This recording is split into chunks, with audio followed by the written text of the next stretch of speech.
Viewers, welcome to my channel बच्चों student. आज की इस वीडियो में हम डिस्कस करेंगे group of logic design care 302 E के लेक्चर नंबर 9। इस लेक्चर में जो टॉपिक है वो मल्टीप्लेक्सर का टॉपिक है। मल्टीप्लेक्सर एक इस किस्म का सर्किट होता है जिसकी मल्टीपल इनपुट्स होती हैं और एक या एक से ज्यादा आउटपुट हो सकती हैं और इसके दरम्यान में कुछ कॉम्बिनेशनल लॉजिक सर्किट मौजूद होता है। कॉम्बिनेशनल लॉजिक सर्किट से मुराद है कि डिफरेंट गेट्स इसके दरम्यान में मौजूद होते हैं जो कि एक दूसरे के साथ कंबाइन करके एक कंप्लीट सर्किट बनाया जाता है। तो एक्चुअल में जो मल्टीप्लेक्सर का सर्किट है उसके अंदर ये जो मल्टीपल इनपुट्स होती हैं इनमें से कोई एक इनपुट वो आउटपुट पे डिस्प्ले होती है। इस तरीके से यहाँ पे आपके सामने एक मल्टीप्लेक्सर का सर्किट शो करवाया गया है। ये है 4 to 1 मल्टीप्लेक्सर। 4 to 1 मल्टीप्लेक्सर की बात यह है कि इसकी 4 इनपुट्स हैं ए बी सी डी और इसकी एक आउटपुट है जो कि क्यू है। तो अब इस सर्किट में होता है ऐसा कि फॉर एग्जाम्पल यहाँ इनपुट ए पे हमने 1 अप्लाई कर दिया, बी पे 1 अप्लाई कर दिया, सी पे 0 अप्लाई कर दिया, डी पे 1 अप्लाई कर दिया।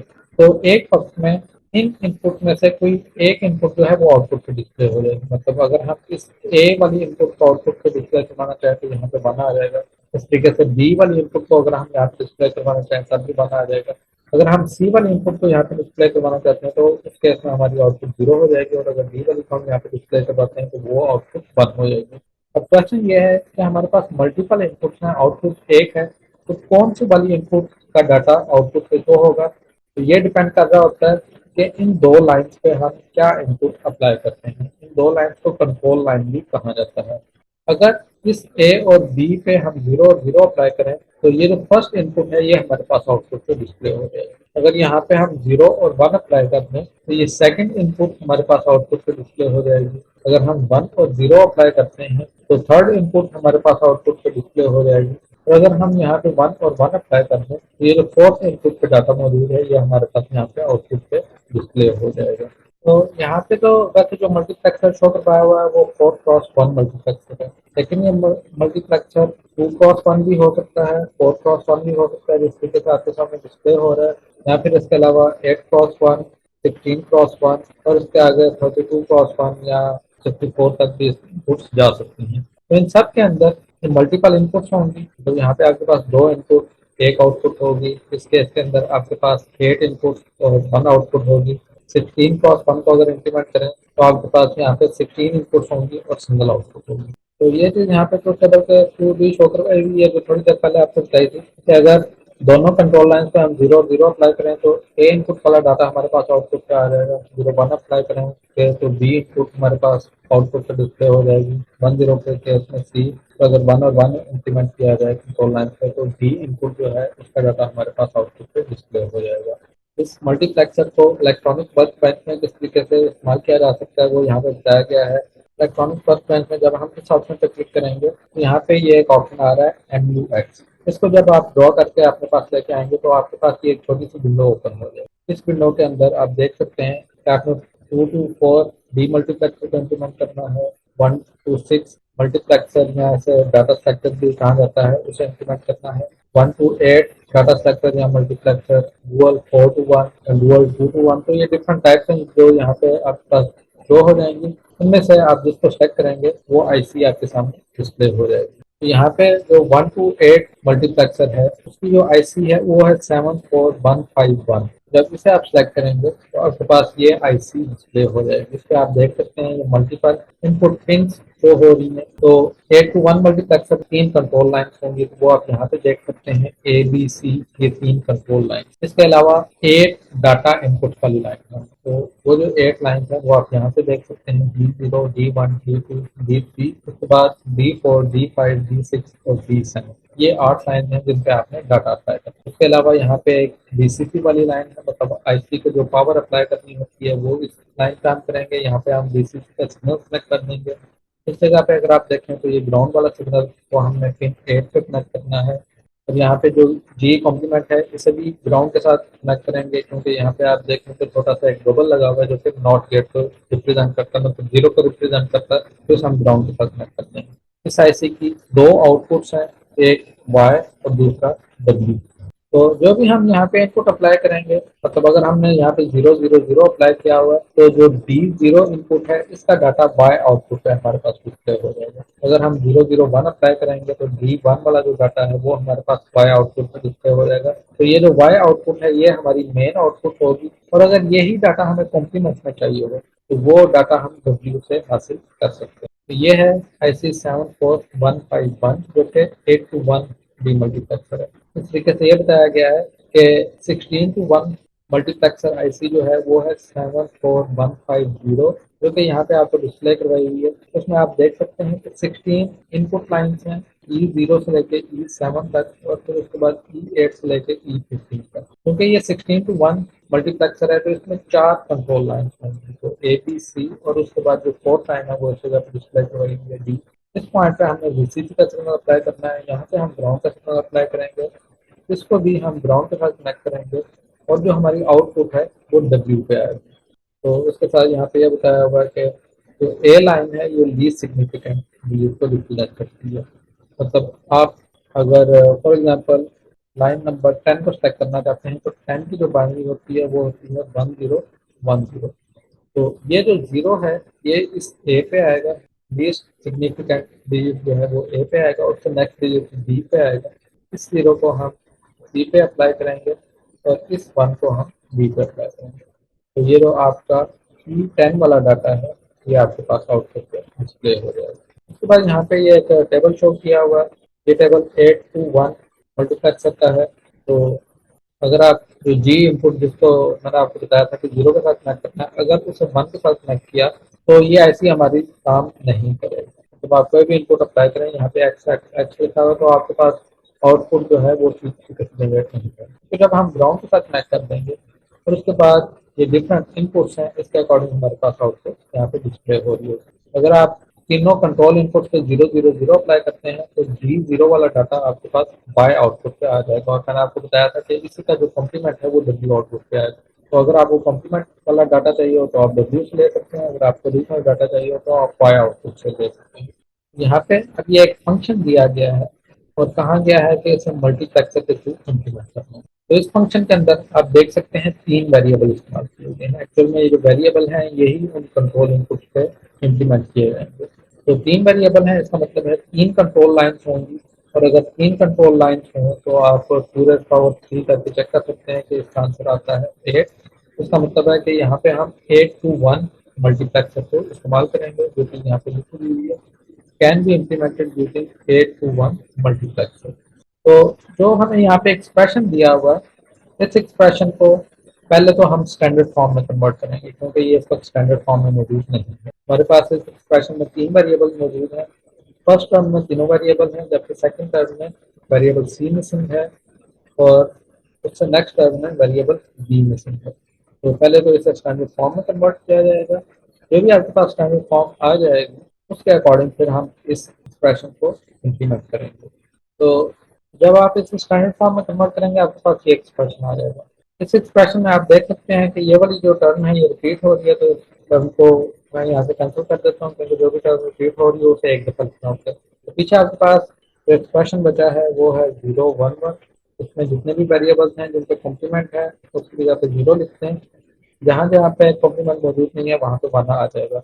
नेक्स्ट आपके पास 101 आ जाएगा, फिर उसके बाद 100, और लास्ट में आपके पास 110 आ जाएगा। ये जो अब आपके पास नंबर बने हैं, इस जगह पे आपके पास 3 है, 5 है, 4 है और 6 है। तो 3 4 5 6 इन नंबर्स को 1 के साथ मतलब वीसीसी के साथ कनेक्ट किया जाएगा, और इसके अलावा बाकी जितनी इनपुट्स हैं उन्हें ग्राउंड सिग्नल के साथ मतलब 0 के साथ कनेक्ट कर दिया जाएगा। तो इन नंबर्स को आपने याद रखना है। अब नेक्स्ट मैं आपको बताता हूँ कि ये आईसी पे किस तरीके से इम्प्लीमेंट। यहाँ पे आप ये आईसी आपके सामने डिस्प्ले हो रही है। तो एक तो हमारे पास वीसीसी वाला सिग्नल होगा जो कि इस पिन नंबर 16 पे कनेक्ट हो जाएगा, क्योंकि ये वीसीसी वाला पिन है। एक आपके पास एक ग्राउंड वाला सिग्नल होगा जो इस ग्राउंड सिग्नल के साथ और इस जी कॉम्प्लीमेंट के साथ कनेक्ट। उसके अलावा जो मैंने आपको 4 नंबर बताए थे 3 4 5 6, ये चारों नंबर जो हैं यहाँ पे आप देख रहे हैं D3 लिखा हुआ है, इस जगह पे D4 D5 D6, ये चारों नंबर्स की जो पिन है इसे VCC वाले सिग्नल के साथ कनेक्ट करते हैं। यहाँ पे आप देखें तो ये तीनों पिन इस VCC वाले सिग्नल के साथ कनेक्ट है, और ये D3 भी VCC वाले सिग्नल के साथ कनेक्ट है। इसके अलावा बाकी जितनी पिन होंगी इसके अंदर D0 D1 D2 आता है, ये ग्राउंड सिग्नल के साथ कनेक्ट हो जाएंगी, और लास्ट में ये D7 है, ये भी ग्राउंड सिग्नल के साथ कनेक्ट हो जाएगी। तो जब हम ये काम कर लेंगे तो जो एक्सप्रेशन हमें दिया हुआ था वो इस आईसी पे इम्प्लीमेंट हो जाएगा। उसके बाद नेक्स्ट यहाँ पे फंक्शन बताया गया है, इस फंक्शन को इन पे अप्लाई करना है। तो इस फंक्शन में आप देख सकते हैं कि आपके पास 4 वेरिएबल इस्तेमाल किए गए हैं, ए बी सी डी। तो अगर 4 वेरिएबल हैं तो 2 इज इक्वल टू 16 बनता है। तो इसका मतलब है कि हम 16 to 1 मल्टीप्लेक्सर को इस्तेमाल करेंगे और इसका तरीका भी वही होगा। तो सबसे पहले इस एक्सप्रेशन को आप स्टैंडर्ड फॉर्म में कन्वर्ट करेंगे। जो आपके पास स्टैंडर्ड फॉर्म आएगी उसकी आप बाइनरी बना लेंगे। उस बाइनरी में जो जो नंबर लिखे होंगे उन नंबर्स को आपने वीसीसी वाले सिग्नल के साथ कनेक्ट करना है। यहाँ पे जब आप बाइनरी बनाएंगे तो आपके पास 0, 1, 4, 5 के अलावा 8, 9, 13 और 4। तो वीसीसी के सिग्नल्स आप एक से ज़्यादा बना सकते हैं। इस तरीके से ग्राउंड सिग्नल भी आप एक से ज़्यादा बना सकते हैं। अगर आप ज़्यादा बना देंगे तो आपका सर्किट जो है वो ज़्यादा रीडेबल रहेगा, बजाय इसके कि आप एक जगह पे वीसीसी का सिग्नल बनाएं और जितनी भी लाइन वीसीसी के साथ कनेक्ट होनी है वो आप यहीं पे आके कनेक्ट करते हैं। तो बेहतर है कि आप एक से ज़्यादा सिग्नल बना लें। तो ये जो लाइन मैंने आपको बताई हैं ये वीसीसी के साथ कनेक्ट हो जाएंगे। उसके अलावा जो बाकी लाइन है जिस तरीके से E2, E3, E6, E7 ये तमाम ग्राउंड के साथ कनेक्ट हो जाएंगे। उसके बाद नेक्स्ट एक एग्जांपल है और एग्जांपल ये है कि 4 वेरिएबल वाले फंक्शन को 8 to 1 मल्टीप्लेक्सर के थ्रू किस तरीके से इम्प्लीमेंट किया जा सकता है। वैसे तो अगर आपके पास 4 वेरिएबल हैं तो 2 इज इक्वल टू 16 बनता है। मतलब इसके लिए हमें 16 to 1 मल्टीप्लेक्सर इस्तेमाल करना पड़ेगा। लेकिन एक छोटी सी टेक्निक बताई गई है, इस टेक्निक को इस्तेमाल करके 4 वेरिएबल फंक्शन को 8 to 1 मल्टीप्लेक्सर पे भी इम्प्लीमेंट किया जा सकता है। वो टेक्निक ये है कि आपके पास ये जितनी भी इनपुट्स हैं ये एक्चुअल में ऊपर एक्सप्रेशन दिया हुआ है और इस एक्सप्रेशन के अकॉर्डिंग ये जो आउटपुट वाला कॉलम है इसमें 1 लिखा होगा। मतलब ये जो फर्स्ट एक्सप्रेशन है इस टर्म को अगर आप देखें तो ये बनती है 0 0 0 0। तो यहाँ पे एक 1 लिख दिया गया है। नेक्स्ट टर्म बनती है 0 0 0 1। तो यहाँ पे एक 1 लिखा गया है। उसके बाद 0 0 1 1 तो वो यहाँ पे आ रहा है। यहाँ पे आउटपुट कॉलम में 1 लिखा हुआ है और इस तरीके से इस कंप्लीट टेबल को फिल किया हुआ है। तो जो टेक्निक है वो ये है कि जब इस कंप्लीट टेबल को हम फिल कर लेंगे तो इसके अंदर ये जो 2 रोज हैं इसके आगे हमने एक और कॉलम क्रिएट कर देना है और इस कॉलम में हमने एफ आउटपुट को मेंशन करना है कि एफ आउटपुट हमारे पास क्या है। यहाँ पे अगर देखा जाए तो इन दोनों सेल के अंदर एफ आउटपुट 1 है तो यहाँ पे लिख दिया गया है एफ इज इक्वल टू 1। अगर यहाँ पे देखा जाए तो एक सेल में जो आउटपुट है वो 0 है, दूसरे में 1 है। तो ये सेम आउटपुट है जो कि डी वाले कॉलम में मौजूद है। तो यहाँ पे हम लिख देंगे F is equal to D, क्योंकि ये जो 0 है ये 0 के इक्वल है और ये जो 1 है ये डी वाले 1 के इक्वल है। नेक्स्ट में अगर देखा जाए तो एफ वाले कॉलम में यहाँ पे 1 और 0 लिखा हुआ है और डी वाले कॉलम में 0 और 1 लिखा हुआ है। तो ये डी वाले कॉलम से बिल्कुल चेंज है, तो इस वजह से यहाँ पे लिखा हुआ है F is equal to D complement. उसके बाद अगर ये दोनों 0 हैं तो आप एफ इज इक्वल टू 0 लिखते हैं। यहाँ पे अगर देखें तो 1 और 0 है, जबकि डी वाले कॉलम में 0 और 1 है, तो इस वजह से F is equal to D complement आ गया। अगर दोनों 0 होंगी तो हम 0 लिखेंगे, अगर दोनों 1 होंगी तो एफ इज इक्वल टू 1 लिखा जाएगा। और अगर ये दोनों इनपुट सेम डी वाले कॉलम की इनपुट होंगी तो यहाँ पे F is equal to D लिखा जाएगा। तो इस तरीके से जो एफ वाली आउटपुट है उसको हम मेंशन कर देंगे कि एफ इज इक्वल टू 1 है, एफ इज इक्वल टू 0 है, या फिर F is equal to D है, या फिर डी कॉम्प्लीमेंट है। तो ये करने के बाद हम इस सर्किट को डिजाइन करेंगे। अब यहाँ पे अगर आप देखें तो आईसी इस्तेमाल की गई है 8 to 1 डी मल्टीप्लेक्सर, क्योंकि इसके अंदर 8 इनपुट्स हैं, D0 से D3 और उसके बाद D4 से लेकर D7 तक। यहाँ पे 3 कंट्रोल लाइन शो की हुई है ए बी सी, जिसके लिए ये 3 पार्ट्स बना दिए गए हैं कि इनके थ्रू आप इनपुट इस पे अप्लाई कर सकते हैं। तो यहाँ पे एक एक्स्ट्रा पॉइंट बनाया गया है डी, जो कि 4 कंट्रोल लाइन को शो करता है। एक्चुअल में तो हम 16 to 1 डी मल्टीप्लेक्सर अप्लाई करते हैं तो उसके अंदर तो 4 कंट्रोल लाइन होती हैं। तो ये जो 4th कंट्रोल लाइन है ये हम अपनी तरफ से इम्प्लीमेंट कर देंगे, क्योंकि ये जो आईसी है ये 8 to 1 डी मल्टीप्लेक्सर है तो इसके अंदर ये 3 कंट्रोल लाइन भी मौजूद है। तो अब जो फर्स्ट 2 इनपुट हैं उसमें एफ इज इक्वल टू 1 था। मैं आपको यहाँ पे दिखा भी देता हूँ कि ये एफ इज इक्वल टू 1 है और फर्स्ट 2 इनपुट के अंदर ए 0 है, बी 0 है, सी 0 है। तो ये बनता है 0 की बाइनरी। तो इसका मतलब है कि डी 0 वाली, ये 0 की बाइनरी है तो डी 0 होगा। डी 0 वाली इनपुट को हमने 1 के साथ कनेक्ट कर देना है। उसके बाद जो नेक्स्ट 2 इनपुट थी वो अगर आप देखें तो F is equal to D था और ये बाइनरी बाइनरी है 0 0 1, मतलब 1 की बाइनरी। तो जो D1 इनपुट है इसे अगर आप देखें तो इस D पॉइंट के साथ कनेक्ट किया है, तो F is equal to D है। उसके बाद नेक्स्ट दो इनपुट जिसकी बाउंड्री है 0 1 0 मतलब 2 की जो बाउंड्री है उसे D कॉम्प्लीमेंट के साथ कनेक्ट करना है। यहाँ पे आप देखें D2 पिन जो है ये इस नॉट गेट के साथ कनेक्ट है और ये आगे इस D के साथ कनेक्ट है, मतलब ये D है ये इस नॉट गेट के थ्रू इसका कॉम्प्लीमेंट हो जाएगा और ये 2 के साथ कनेक्ट हो जाएगा। उसके बाद 0 1 1 मतलब 3 के लिए F इज इक्वल टू 0 है, तो यहाँ पे आप देख सकते हैं कि D3 जो है ये 0 के साथ मतलब ग्राउंड के साथ कनेक्ट है। इस तरीके से D4 ने D कॉम्प्लीमेंट के साथ कनेक्ट होना है, यहाँ पे ये D है नॉट गेट के बाद ये बन जाएगा D कॉम्प्लीमेंट, D4 जो है ये इस जगह पे कनेक्ट है। उसके बाद D5 ने ग्राउंड के साथ कनेक्ट होना है, आपको यहाँ पे दिखा भी देता हूँ। 5 की बाउंड्री होती है 1 0 1, तो ये दो लाइन्स हैं जिसके अंदर 1 0 1 है और यहाँ पे F इज इक्वल टू 0 है, तो मतलब है 5 जो है वो ग्राउंड के साथ कनेक्ट होगा। 1 1 0 मतलब 6 की जो बाउंड्री है दो लाइन्स के अंदर, वहाँ पे जो आउटपुट है 6 वाली आउटपुट वो VCC के सिग्नल के साथ कनेक्ट होगी, जिस जगह पे 1 है उसका मतलब है VCC। और जो लास्ट वाली इनपुट है 7 इसने D के साथ कनेक्ट होना है, तो मैं यहाँ पे आपको बता देता हूँ D6 ये VCC के साथ कनेक्ट है और D7 जो है ये इस D इनपुट के साथ कनेक्ट है, जो कि यहाँ पे लिखा होता है F इक्वल टू D, तो ये इस जगह पे कनेक्ट होंगे। तो इस टेक्निक को इस्तेमाल करते हुए हम 16:1 मल्टीप्लेक्सर का जो ऑपरेशन है वो 8:1 मल्टीप्लेक्सर आईसी के थ्रू इम्प्लीमेंट कर सकते हैं। यहाँ पे फिर उसके बाद लेफ्ट हाफ बताया गया है इम्प्लीमेंट की single output circuit using multiplexer, और ये एक एक्सप्रेशन दिया हुआ है और कहा हुआ है कि 8:1 मल्टीप्लेक्सर को इस्तेमाल करना है।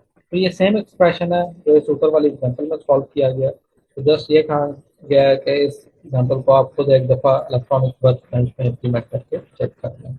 उसके बाद टास्क नंबर 2 बताया गया है, ये एक एक्सप्रेशन है जिस एक्सप्रेशन को हमने इलेक्ट्रॉनिक वर्क बेंच में इम्प्लीमेंट करना है। यहाँ पे अगर आप देखें तो 4 वेरिएबल हैं और 4 वेरिएबल को इम्प्लीमेंट करने के लिए 16:1 मल्टीप्लेक्सर को इस्तेमाल किया जाएगा। 16:1 मल्टीप्लेक्सर की जो आईसी है वो है 74150। सबसे पहले तो इस एक्सप्रेशन को हमें स्टैंडर्ड फॉर्म में कन्वर्ट करना पड़ेगा, उस स्टैंडर्ड फॉर्म में कन्वर्ट करने के बाद इस आईसी का हम कनेक्शन क्रिएट करेंगे। तो ये मैं आपको बता देता हूँ इलेक्ट्रॉनिक वर्क बेंच में से ये काम किस तरीके से होगा। इस आईसी का नाम आपने याद रखना है, वो है 74150। मूव करते हैं इलेक्ट्रॉनिक वर्क बेंच में, वहाँ पे सबसे पहले हम इस्तेमाल करेंगे लॉजिक कन्वर्टर को और इस एक्सप्रेशन का स्टैंडर्ड एक्सप्रेशन हम वहाँ से जनरेट करेंगे। तो यहाँ पे आप देख सकते हैं कि हमारे पास कंप्लीट स्टैंडर्ड फॉर्म आ गई है एक्सप्रेशन की। मल्टीप्लेक्सर को इम्प्लीमेंट करने के लिए पहले हम यहाँ पे क्लिक करेंगे, इस मक्स को हम ड्रॉ करेंगे और यहाँ पे हमने 1 to 16 डाटा स्ट्रक्चर या मल्टीप्लेक्सर को सेलेक्ट करके एक्सेप्ट कर देना है। यहाँ पे जो और हमें कुछ सिग्नल रिक्वायर्ड हैं वो ग्राउंड का सिग्नल और VCC के सिग्नल रिक्वायर्ड हैं, तो मैं एक से ज़्यादा VCC के सिग्नल ड्रॉ कर लेता हूँ और ग्राउंड के सिग्नल भी, ताकि सर्किट बनाने में हमें आसानी हो। इसके अंदर आप इस एक्सप्रेशन को भी देख सकते हैं या फिर इसका ये ट्रूथ टेबल है, इसके थ्रू भी आप इस सर्किट को डिजाइन कर सकते हैं। यहाँ पे लिखा हुआ 0001 को 1 के साथ कनेक्ट करना है, तो 0001 जो है ये 1 की बाउंड्री है, तो E1 को हम VCC के साथ कनेक्ट कर देंगे। उसके बाद 0100 है तो जो 4 की बाउंड्री है। उसके बाद नेक्स्ट 1015 की बाइनरी, तो E5 को भी कनेक्ट कर दिया जाएगा। उसके बाद 100008 की बाइनरी है, इसे मैं इस वाले VCC के साथ कनेक्ट कर देता हूँ। फिर उसके बाद E9 को भी हमें कनेक्ट करना है। नेक्स्ट नंबर है यहाँ पे 1110 जो कि 14 बनता है, तो इसको भी मैं कनेक्ट कर, बाकी जिन तमाम जगह पे 0 लिखा हुआ है इन सबको हमने ग्राउंड के सिग्नल के साथ कनेक्ट करना है। ये भी मैं जल्दी से कर देता हूँ। ये स्मार्ट कनेक्शन हो गए। इसके अंदर ये जो VCC वाली लाइन है इसे आप VCC के साथ कनेक्ट कर देंगे, तो ग्राउंड वाली लाइन है वो यहाँ पे ग्राउंड के साथ कनेक्ट हो जाएगी। इस G वाली लाइन को भी ग्राउंड के साथ कनेक्ट कर देना है। तो बाकी आपके पास ABCD ये इनपुट है और W वाली लाइन से आप आउटपुट हासिल कर सकते हैं। तो इस तरीके से हमारा ये टास्क कंप्लीट हो जाएगा। उसके बाद जो नेक्स्ट टास्क बताया गया है, ये फंक्शन दिया हुआ है जो कि सेम वही फंक्शन है जो अभी हमने देखा था, और इस फंक्शन को अब 8:1 मल्टीप्लेक्सर के थ्रू इम्प्लीमेंट करना है। तो इसका ट्रूथ टेबल हम इलेक्ट्रॉनिक वर्क बेंच से फिल कर सकते हैं। तो वहाँ पे जो ट्रूथ टेबल हमने जनरेट किया है उसे देख के हम यहाँ पे एंट्रीज फिल कर लेंगे। तो मैं जल्दी से ये चीज फिल कर लेता हूँ और फिर नेक्स्ट आपको बताता हूँ कि इसका क्या करना है। ये तो टेबल फिल हो गया है। अब इसमें दो दो लाइन को कंबाइन करना है। इस तरीके से यहाँ पे इन्होंने किया भी हुआ है। और जो एफ वाली आउटपुट है उसको हमें यहाँ पे मेंशन करना है कि वो 1 है, वो 0 है, वो डी है या डी है। तो इन बस दो लाइन में देखें तो एफ वाली आउटपुट सेम वही है जो कि डी वाली है। तो यहाँ पे हम लिखेंगे कि F is equal to D है। उसके बाद यहाँ पे एफ आउटपुट दोनों कॉलम में 0 है तो यहाँ पे एफ इज इक्वल टू 0 आ जाएगा। इन दोनों जगह पे एफ आउटपुट 1 है तो एफ इज इक्वल टू 1 आ जाएगा। यहाँ पे फिर 0 है तो 0 आ जाएगा। इस जगह पे 1 आ जाएगा। यहाँ पे फिर 0 होगा। इस जगह पे फिर 0 होगा। अब यहाँ पे अगर देखा जाए तो ना तो इन दोनों सेल के अंदर 0 लिखा हुआ है ना 1 लिखा हुआ है। तो इसे फिर हम कंपेयर करेंगे डी वाले कॉलम के साथ। इस जगह पे 1 है, डी वाले कॉलम में 0 है, और जिस जगह पे 0 लिखा हुआ है वहाँ पे डी वाले कॉलम में 1 लिखा हुआ है। तो यहाँ पे अब हम लिख लेंगे F is equal to D complement. तो इस तरीके से हमारा ये टेबल फिल हो जाएगा। तो अब नेक्स्ट टास्क ये है कि ये टेबल हमने यहाँ पे बना लिया है, इसे हमने 8 to 1 मल्टीप्लेक्सर के थ्रू इम्प्लीमेंट करना है। तो इसलिए मूव करते हैं इलेक्ट्रॉनिक्स वर्कबेंच में। ये टेबल आप याद रखिएगा कि अपने पास नोट करना है और वहाँ पे मैं आपको बताऊंगा कि इसे आप हमें इम्प्लीमेंट किस तरीके से करेंगे। 8 to 1 मल्टीप्लेक्सर के लिए इस ऑप्शन पर क्लिक करेंगे, बक्स को यहाँ पे ड्रॉ करके लेके आएंगे और यहाँ पे हमने IC 74151 one of 8 data sector multiplexer इसको क्लिक करके एक्सेप्ट कर देना है। ये IC आ गया हमारे पास। अब हम VCC का सिग्नल और ग्राउंड का सिग्नल यहाँ पे लेके आएंगे। ये दोनों सिग्नल्स आ गए हैं। ग्राउंड के साथ पहले आप ग्राउंड को कनेक्ट कर दें। दूसरा ये जो जी वाली इनपुट है इसे भी हमने यहाँ पे कनेक्ट कर देना है। और ये जो VCC लिखा हुआ है इसे हमने VCC के सिग्नल के साथ कनेक्ट कर देना है। अब नेक्स्ट काम हमने ये करना है कि ये जो एक डॉट है इसे हम ड्रॉ करके अपने पास ले आएंगे इस जगह पे, और 3 डॉट्स हम इधर ले आएंगे। ये वैसे आपकी मर्जी है, आप रखना चाहें या ना रखना चाहें, आप इसको स्किप भी कर सकते हैं। ये वाला जो डॉट है ये लाजमी होना चाहिए आपके पास। बाकी ये जो है कि मैं बात कर रहा हूँ कि इन्हें स्किप किया जा सकता है, बट आप यहाँ पे ले आए तो अच्छी बात है। इसके साथ हम ABC को कनेक्ट कर देंगे और ये वाला जो डॉट है इस पर आप डबल क्लिक करके इसे लेबल दे दें बी का। और इसके साथ आपने एक नॉट गेट भी कनेक्ट करना है। तो जिस तरीके से हमने अभी नोट्स में देखा था, नॉट गेट को आपने इसे अगर आप रोटेट करना चाहते हैं तो रोटेट कर लें और इसे आपने बी पॉइंट के साथ कनेक्ट कर देना है। ओके, अब अगर आपको टेबल याद हो तो जो फर्स्ट दो सेल हैं उसमें हमने लिखा था F is equal to D. First जो दो सेल थे वो डी जीरो को रिप्रेजेंट कर रहे थे। तो वहां पे चूंकि F is equal to D था तो इसको हमने डी के साथ डायरेक्टली कनेक्ट करते हैं। नेक्स्ट दो सेल के अंदर F is equal to zero हुआ था, वो दो सेल वन को रिप्रेजेंट कर रहे थे। जीरो से मुराद है कि इसे ग्राउंड के साथ कनेक्ट कर दिया जाएगा। उससे नेक्स्ट दो सेल के अंदर F is equal to one था जो कि टू को रिप्रेजेंट कर रहा था। तो इसे हम 1 के साथ मतलब BCC के साथ कनेक्ट कर देंगे। उससे नेक्स्ट दो सेल के अंदर F is equal to zero था तो वो जो दो सेल थे वो D3 को रिप्रेजेंट कर रहे थे, उन्हें आप ग्राउंड के साथ कनेक्ट कर दें। नेक्स्ट के लिए फिर D इज इक्वल टू 1 हो गया था तो इसे आप BCC वाली लाइन के साथ कनेक्ट कर दें। उससे नेक्स्ट फिर जीरो था तो इसे आप ग्राउंड के साथ कनेक्ट करते हैं। यहाँ पे आप एक्स्ट्रा से ग्राउंड भी क्रिएट कर सकते हैं, उसके साथ भी कनेक्ट कर सकते हैं, या अगर आपने इसी ग्राउंड के साथ कनेक्ट करना है तो यहाँ पे भी आप कर सकते हैं। उससे नेक्स्ट फिर D is equal to zero था तो इसे आपने फिर से ग्राउंड लाइन के साथ कनेक्ट कर देना है या D5 के साथ कनेक्ट कर देना है, क्योंकि D5 भी ग्राउंड के साथ कनेक्ट है तो ये कंसिडर होगा कि D6 भी ग्राउंड के साथ कनेक्ट हो गया। और उससे नेक्स्ट जो हमारे पास आउटपुट आई थी वो था F is equal to D complement. यहाँ पे ये डी है, डी कॉम्प्लीमेंट इस नॉट गेट के बाद होगा, मतलब जो D7 आउटपुट है इसे इस नॉट गेट के आगे इस जगह पे कनेक्ट कर दें तो हमारा सर्किट जो है वो कंप्लीट हो जाएगा। इसमें अगर आपको आउटपुट चाहिए तो आप बाय से आउटपुट ले सकते हैं, और अगर आपको कॉम्प्लीमेंटेड आउटपुट चाहिए हो तो आप डब्ल्यू से वो आउटपुट हासिल कर सकते हैं। उसके बाद यहाँ पे टास्क नंबर 4 दिया गया है। इस टास्क के अंदर ये कंप्लीट टेबल आपको शो करवाया गया है और कहा गया है कि इस टेबल को भी 8 to 1 मल्टीप्लेक्सर के थ्रू इम्प्लीमेंट करना है। और इसमें भी अगर देखा जाए तो 16 इनपुट्स हैं। यहाँ पे एक अलग आप कॉलम क्रिएट कर लेंगे, बस दो सेल को कंबाइन किया जाएगा तो यहाँ पे F is equal to D आ जाएगा। नेक्स्ट दो सेल में भी F is equal to D आ जाएगा, तो ये जो आउटपुट है ये सेम डी वाले कॉलम वाली है। यहाँ पे F is equal to zero आ जाएगा, इस जगह पे एफ इज इक्वल टू 1 होगा। यहाँ पे डी कॉम्प्लीमेंट आ जाएगा। ऊपर भी लिख देता हूँ, यहाँ पे आपके पास बी था और फर्स्ट पॉइंट पे भी बी था। इस तरीके से यहाँ पे अगर देखा जाए तो इस जगह पे भी डी कॉम्प्लीमेंट मौजूद है।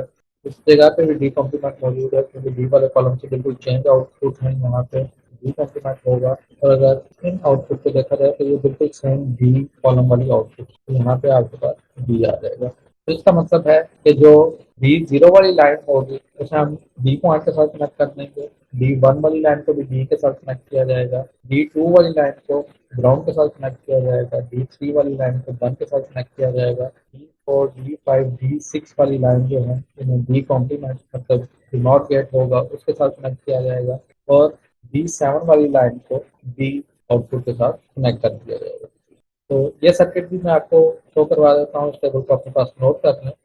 मैं आपको बताता हूँ कि अगर इलेक्ट्रॉनिक बस मैच में ये काम कैसे होगा। तो आपके पास ये आईसी मौजूद है, यहाँ पे हम ग्राउंड का सिग्नल ले आते हैं, एक बीसीसी वाला सिग्नल आ जाएगा हमारे पास। इसके अलावा हमने पॉइंट्स यहाँ पे बना देने हैं ए बी सी और डी के लिए, ये तीन पॉइंट्स ए बी सी के लिए और एक पॉइंट हमारे पास डी के लिए आ जाएगा। और इस डी के साथ एक नॉट गेट भी मौजूद होता है, तो वो नॉट गेट हम यहाँ से ले आएंगे, डी वाली आउटपुट को इस नॉट गेट के साथ हम कनेक्ट करते हैं। अब डी जीरो के लिए मैंने आपको बताया था, इसे हमने डी के साथ कनेक्ट कर देना, तो यहाँ पे हो जाएगा डी वन की डी के साथ कनेक्ट होगा। उसके बाद जो डी टू था वो जीरो के साथ कनेक्ट था, तो उसके लिए हम यहाँ पे ग्राउंड पे कनेक्ट कर देंगे। डी थ्री वन के साथ मतलब डीसीसी के साथ कनेक्ट था, तो यहाँ पे इसका कनेक्शन क्लियर कर दिया। उसके बाद डी फोर डी कॉम्प्लीमेंट के साथ कनेक्ट है। ये जो पॉइंट है ये डी है, इसके आगे ये नॉट गेट लगा हुआ है, ये डी कॉम्प्लीमेंट है। डी फोर को यहाँ पे कनेक्ट कर दिया जाएगा। डी फाइव भी कॉम्प्लीमेंट के साथ था, तो उसे मैं इसी लाइन के साथ कनेक्ट कर दूंगा। इसी तरीके से डी सिक्स भी कॉम्प्लीमेंट के साथ था, तो उसे भी इसी लाइन के साथ कनेक्ट कर दिया जाएगा। डी सेवन जो था वो डी के साथ कनेक्ट था डायरेक्टली, तो इसे मैं यहाँ पे डी के साथ डायरेक्टली कनेक्ट कर दूंगा। इसके अलावा ये जो डीसीसी वाला सिग्नल है इसे डीसीसी के साथ कनेक्ट कर दिया जाएगा, तो ये हो जाएगा। उसके अलावा डी कॉम्प्लीमेंट ये ग्राउंड वाले सिग्नल के साथ कनेक्ट हो जाएगा और ग्राउंड भी यहाँ पे कनेक्ट हो जाएगा। ये तीन कंट्रोल लाइन्स हैं, इन्हें आप इन तीन डॉट के साथ कनेक्ट कर सकते हैं, ए बी सी। और इसके अलावा जो आउटपुट आपको चाहिए होगी वो वाई या डब्ल्यू से आप ले सकते हैं। अगर कम्प्लीमेंटेड आउटपुट आपको रिक्वायर्ड है तो वो डब्ल्यू से मिलेगी, और अगर आपको कम्प्लीमेंटेड आउटपुट रिक्वायर्ड नहीं है वो आपको वाई वाली आउटपुट से मिल जाएगी। इसके साथ ही आज की हमारी ये वीडियो कंप्लीट होती है। उम्मीद करता हूँ आपको ये वीडियो पसंद आई होगी। इस वीडियो को लाइक जरूर कर दीजिएगा और अपने दोस्तों के साथ भी जरूर शेयर कीजिएगा।